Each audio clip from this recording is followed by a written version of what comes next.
There's a saying that says, short-term pleasures lead to long-term traps. What that means is that if you were to work for a short event, like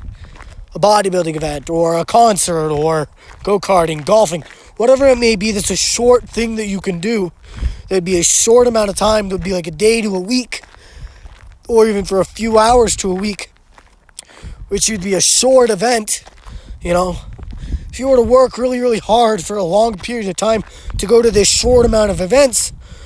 for over multiple periods of time, it's just going to put you in a trap where you're going to be having to continuously work really, really hard. Whereas if you are to work really, really hard for a short to a medium time frame, you eventually can put yourself in a position where you can go to those short-term events a lot more often. Whereas if you were to work solely to go to the event and then go back to working for the next event, you're not going to be able to benefit from it. That's why you need to work for a medium to short amount of period of time, very, very consistently, skipping a few times events that you want to go to, or a few times golfing, or a few times whatever it may be. If you were to skip it a few times and save the money, you can put yourself in a better position to go to those more frequently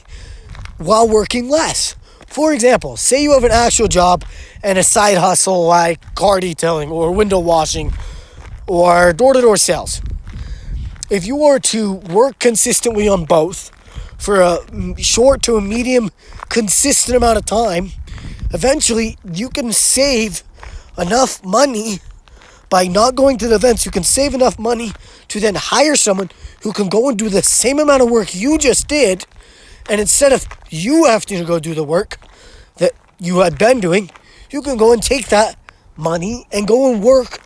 on doing another event or going to a different event. Or you can then have them work and you work,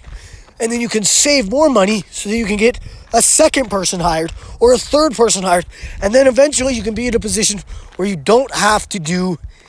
anything and you can focus on doing the events that you want to do. So it's better to work for a shorter period of time, very, very hard, to be able to put yourself in a position where you can go to them events a lot more frequently. Whereas if you were to work just to get to the event and then go to the event, you're eventually going to put yourself in a position where you're continuously repeating the same thing over and over, and you're going to be stuck in this trap for a long period of time, and you won't get anywhere to where you want to be.